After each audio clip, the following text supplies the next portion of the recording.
दोस्तों और किसान भाइयों, आज हम धान की फसल के बारे में बात करने वाले हैं क्योंकि आज राजस्थान में 80 से 90% बरसात में धान की खेती करते हैं।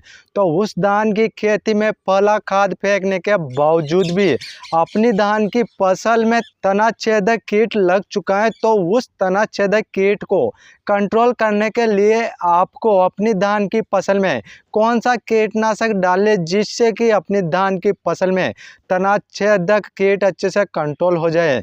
यदि आप किसान भाई अपनी धान की फसल में तना छेदक कीट को कंट्रोल नहीं करेंगे तो आपको बहुत ज़्यादा नुकसान देखने को मिलेगा।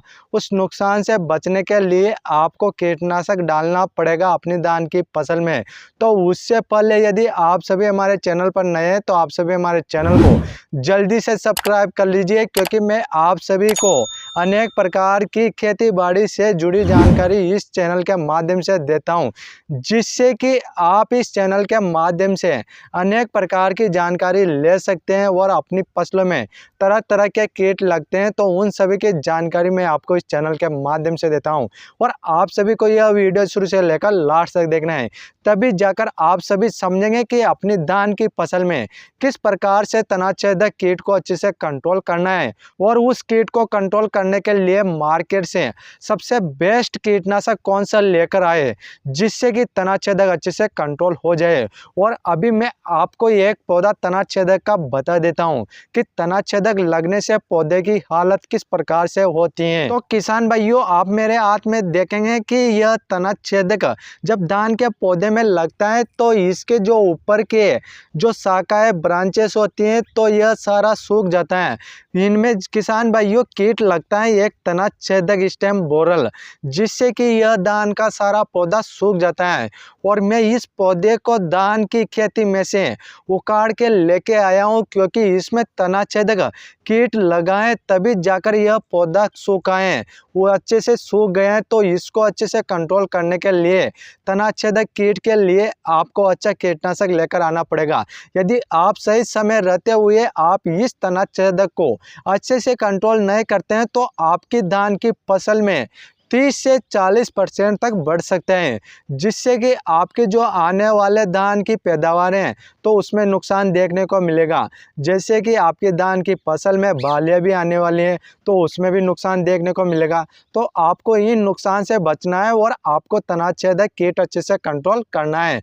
तो अब बात कर लेते हैं कि आपको मार्केट से कौन सा कीटनाशक लेकर आए जिससे कि तना छेदक कीट अच्छे से कंट्रोल हो जाए। किसान भाइयों, फल कीटनाशक की बात की जाए तो आपको मार्केट से कोराजन लेकर आ जाना है, क्योंकि कोराजन भी बहुत ही अच्छे तरीके से जो तना छेदक कीट लगता है तो उस पर अच्छे से काम करता है। तो आप कोराजन को 60 ml प्रति एकड़ के हिसाब से अपनी धान की फसल में डाल सकते हैं, या फिर आप कोराजन डाल चुके हैं तो इसके अलावा आप दूसरा कीटनाशक भी मार्केट से लेकर आ सकते हैं। तो दूसरा कीटनाशक आप धानुका कंपनी का मोर्टार कीटनाशक लेकर आना है। तो आपको 170 से 200 ग्राम आपको प्रति एकड़ के हिसाब से अपनी धान की फसल में डालना है और स्प्रे कर देना है, जिससे कि तना छेदक अच्छे से कंट्रोल हो जाएगा। या फिर आप इसके अलावा तीसरा कीटनाशक डालना चाहते हैं तो आप किसान भाई बायर कंपनी का जंप कीटनाशक आता है तो उसमें फिप्रोनिल आता है। फिप्रोनिल 80% WG फॉर्मुलेशन में आता है, तो वह भी बहुत अच्छा कीटनाशक है, तो उसको भी आप अपनी धान की फसल में डाल सकते हैं। इस प्रकार से मैंने आपको 3 कीटनाशक बताए हैं। यदि आप इन तीनों में से किसी भी एक कीटनाशक को अपनी धान की फसल में डाल सकते हैं और तना छेदक कीट को अच्छे से कंट्रोल कर सकते हैं और आप अपनी धान की फसल में होने वाले नुकसान से बच सकते हैं और आप अपनी धान की फसल में अच्छे से पैदावार ले सकते हैं।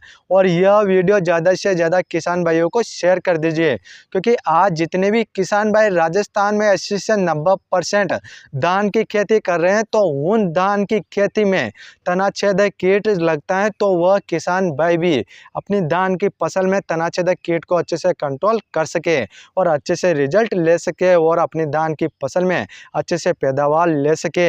और आप सभी हमारे चैनल पर नए हैं तो आप सभी हमारे चैनल को जल्दी से सब्सक्राइब कर लीजिए, क्योंकि मैं आप सभी को खेती बाड़ी से जुड़ी जानकारी इस चैनल के माध्यम से देता हूं। यदि आप सभी का कोई क्वेश्चन या सवाल है तो आप हमें कमेंट जरूर करें, हम आपका कमेंट का रिप्लाई जरूर करेंगे। फिर मिलते हैं किसान भाइयों अगले नेक्स्ट वीडियो में।